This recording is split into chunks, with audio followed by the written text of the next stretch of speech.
تو انبیاء علیہ السلام نے آ کے ایک محنت فرمائی. انبیاء علیہ السلام والی مبارک محنت، اس میں سب سے پہلے یقینوں کی تبدیلی ہے. غلط یقین اندر سے نکالنا، صحیح یقین اندر اتارنا، یہ نبیوں کی محنت کی بنیاد ہوتی. کیوں؟ آدمی یقین کے بقدر چلا کرتا ہے، عمل کیا کرتا ہے. یقین قوی ہوگا، عمل قوی ہوگا. یقین کمزور ہوگا، عمل بھی کمزور ضعیف ہوگا. یقین بالکل نہیں ہوگا، عمل بھی بالکل نہیں ہوگا. یہ ہے ترتیب. جیسے پیچھے سے بجلی پوری ہو تو روشنی پوری، پنکھے صحیح چلتے، ہر مشین صحیح چلتی. پیچھے سے بجلی کمزور ہو جائے تو بلبوں میں روشنی تھوڑی تھوڑی، پنکھا بھی رفتار چھوڑ دیتا ہے. اور اگر پیچھے سے بجلی بالکل بند ہو جائے تو یہ سارا کھیل ختم ہو جاتا ہے. بلب روشنی دینا چھوڑ گیا، روشنی بند ہوگی، پنکھا کھڑا ہو گیا، ساری مشینری کھڑی ہو گئی. قوی ایمان ہوگا تب قوی عمل بنے گا، کمزور ایمان ہوگا کمزور عمل بنے گا. بالکل ایمان نہیں ہوگا تو یہ عمل بالکل بنائے گا ہی نہیں. یہ ہے ترتیب. اس لیے سب سے پہلے غلط یقینوں سے دلوں کو صاف کرنا ضروری ہے. غلط یقین کیا ہے؟ غلط یقین یہ ہے کہ بندہ یہ یقین رکھے کہ میں پیسہ کمانے کے لیے محنت کروں گا تو مجھے پیسہ ملے گا، مال ملے گا. پھر مال سے چیزیں خریدوں گا تو میرے پاس بہت ساری چیزیں آ جائیں گی، برتن، بستر، کپڑے، کھانے پینے کی چیزیں، پھل فروٹ، یہ چیزیں. پھر میرے پاس بہت سارا سامان جمع ہو جائے گا. جب میرے پاس بہت سارا مال جمع ہو گیا، بہت سارا سامان بھی جمع ہو گیا، پھر میں کامیاب ہو جاؤں گا. یہ ہے غلط یقین. کیسے پتا چلا کہ یہ غلط یقین ہے؟ قرآن پاک سے پتا چلا کہ یہ غلط یقین ہے. قرآن پاک نے بتایا قارون کے پاس مال بہت تھا، اس کی کنجیاں، چابیاں ایک بڑی جماعت اٹھاتی تھی.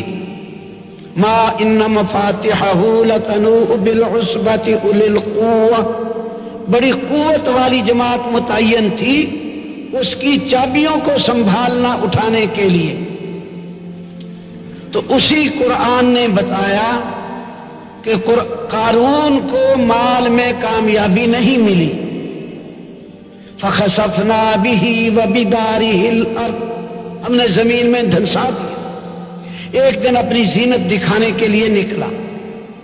قال الذين يريدون الحياة الدنيا يا ليت لنا مثل ما اوتي قارون انه لذو حظ عظيم.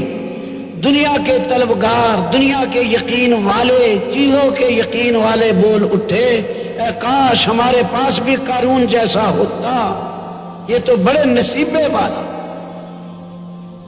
بڑا کامیاب انسان. تو علم والوں نے کہا وقال الذين اوتوا العلم ويلكم ثواب الله خير. ارے یہ کچھ نہیں ہے، مال میں کامیابی نہیں ہے، کامیابی اللہ کے ہاتھ میں ہے. علم والوں نے سمجھایا. پھر جب زمین میں دھنسا دیا گیا تو وہی کہنے لگے لولا امن اللہ علینا لخسف بنا.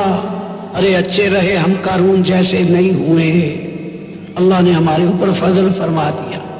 بعد میں سمجھ آئی ان علماء کی بات، بعد میں سمجھ آئی اہل علم کی بات.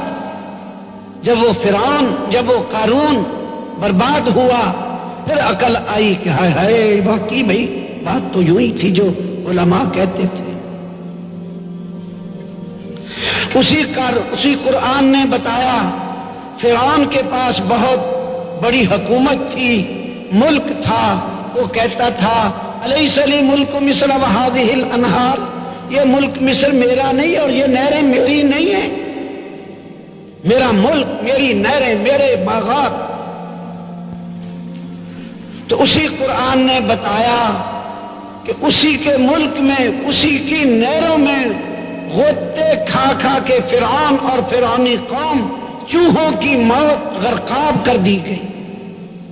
ان کو مال میں قارون کو کامیابی نہیں ملی، ملک میں فرعون کو کامیابی نہیں ملی. ملک والوں کے پاس چیزیں بھی ہوتی ہیں، مال بھی ہوتا ہے، سامان بھی ہوتا ہے، لیکن کامیابی یہ اللہ دیتے ہیں، ملک میں نہیں ہے. نمبر 3، قرآن نے بتایا حامان فرعون کا وزیر تھا. قرآن پاک سے اشارے ملتے ہیں. یا حامان ابن لی سرحا لعلی ابلغ الاسباب سرحا لعلی اطلع الہ موسیٰ. اے حامان یہ کرو، اے حامان یہ کرو. قرآن بتا رہا